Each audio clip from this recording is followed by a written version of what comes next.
ہمیں عقیدوں کی صحت کا لحاظ رکھنے کی تلقین کی گئی ہے، اور عمل کی قوت عقیدے سے ہی پیدا ہوتی ہے۔ عقیدہ جتنا مضبوط ہو اتنا ہی عمل جاندار ہوتا ہے، اور ہمارے بنیادی عقائد ان کے ساتھ ہمیں جڑا رہنے کی تلقین کی گئی ہے۔ اللہ کے محبوب علیہ الصلوۃ والسلام نے ہمیں بڑی تاکید کے ساتھ اپنی سنت پر قائم رہنے کی تلقین ارشاد فرمائی، اور خلفائے راشدین کی سنت پر، ان کے طریقے پر قائم رہنے کی تلقین ارشاد فرمائی۔ قرآن و حدیث سے جو اخذ شدہ عقائد ہیں وہی ہماری بنیاد ہیں، اور ان کے اندر کوئی تبدیلی نہیں ہے۔ علیکم بسنتی فرما کر کے اس چیز کو وضاحت کے ساتھ بیان فرما دیا، اور یہ بھی ارشاد فرمایا کہ تمہارے اوپر جماعت کو لازم پکڑنا ضروری ہے، اور یہ بھی ارشاد فرمایا اتبعوا السواد الاعظم فإنه من شذ شذ فی النار، سواد اعظم کے ساتھ وابستہ رہو، جو ان سے بچھڑ گیا تو وہ آگ میں چلا جائے گا۔ اس لیے کہ مسلمانوں کی جماعت کے ساتھ جڑنے میں ہی عافیت ہے، الگ راستہ اختیار کرنے سے یقیناً انسان نقصان میں جا گرتا ہے۔ جیڑی بکری اجڑوں وچھڑی او بگیاڑا جوگی، تو جماعت کے ساتھ وابستگی اختیار کرنے میں ہی عافیت ہے۔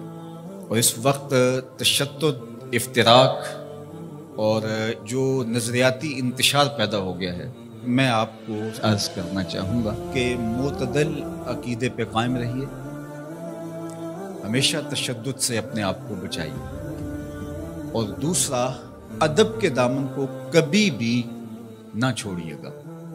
جب ادب ہاتھ سے چھوٹتا ہے تو پھر وہ راستے نکلتے ہیں جو گمراہی کی طرف انسان کو لے جاتے ہیں۔ جس نظریے کی بنیاد میں ادب نہیں، چاہے انبیاء علیہ السلام کا ادب ہے، ذات باری تعالیٰ کا ادب ہے، اصحاب پیمبر کا ادب ہے، اہل بیت اطہار کا ادب ہے، اولیاء کا ادب ہے، جس نظریے کی اساس میں ادب کا عنصر نہیں ہے اس نظریے کو ہم نظریہ اسلام ہی نہیں مانتے۔ تو ادب سے شروع ہو کے عشق تک پہنچنے کا راستہ یہی خیر کا راستہ ہے، اور یہی اعتدال کا راستہ ہے، اور یہی اہل السنہ کا طریق ہے۔ دین سراپا سوختن اندر طلب، انتہائش عشق و آغازش ادب، طلب محبوب میں تڑپنے کا نام دین ہے۔ جو ادب سے شروع ہوتا ہے عشق پہ ختم ہو جاتا ہے۔ آج کی تاریخ کے اندر ایک عام شخص پریشان ہو جاتا ہے کہ وہ جائے کدھر۔ ہر آئے دن ہم کوئی نئی فکر اور نیا فتنہ نشو و نما پاتا ہوا دیکھتے ہیں، تو پھر کس طرح ہم حق کی پہچان اور حق کی معرفت کو اختیار کریں؟ تو صاحب میں آپ سے عرض کرنا چاہوں گا کہ ہمارے اسلاف نے جو چیزیں طے کر دی ہیں وہ طے شدہ ہیں، ہمیں کسی نئے راستے میں پڑنے کی ضرورت نہیں ہے۔ علامہ اقبال علیہ رحمہ نے بہت خوبصورت ہمیں اس حوالے سے رہنمائی کی ہے کہ اجتہاد عالمان کم نظر اقتدا بر رفتگاں محفوظ تھا۔ کم نظر علماء کی اقتدا سے بہتر ہے کہ جو تمہارے اسلاف ہیں ان کے طریق پر تم چلو، چونکہ ان کا طریق صحیح طریق تھا۔ کیوں عقل آبایت ہوس فرسودہ نیست، کار پاکاں از غرض آلودہ نیست۔ ان کے جو نظریات تھے وہ کسی غرض کے تحت نشو و نما نہیں پائے تھے۔ انہوں نے اپنی خواہش اور اپنی آرزوؤں کی تکمیل کے لیے دلیلیں نہیں ڈھونڈی تھی، بلکہ جو دین تھا اس کے مطابق انہوں نے ہمیں راستہ اور راہ عمل عطا کیا اور عقائد ہمیں دیے۔ ایک بہت بڑا نام امام الحرمین امام ابو المعالی الجوینی رحمۃ اللہ تعالی علیہ، جب ان کا آخری وقت آیا تو اپنے شاگردوں کو اور اپنے پاس جو لوگ بیٹھے تھے ان کو گواہ بنا کے ایک بات کہی، اور کہا کہ میں ایک گہرے سمندر میں پھنس گیا ہوں، اور میں نے اسلام اور اہل اسلام کے علوم کو چھوڑ دیا، اور میں ایسے علوم کی تلاش میں سرگرداں رہا جن سے مجھے منع کیا گیا ہے، اور اگر اللہ کی رحمت میری یاوری نہیں کرتی تو میں سب سے زیادہ اللہ کی رحمت سے دور ہونے والے لوگوں میں شامل ہو گیا ہوں، اور اب میری آخری سانسیں چل رہی ہیں، تھوڑی دیر کے بعد میں تم کو الوداع کہہ دوں گا۔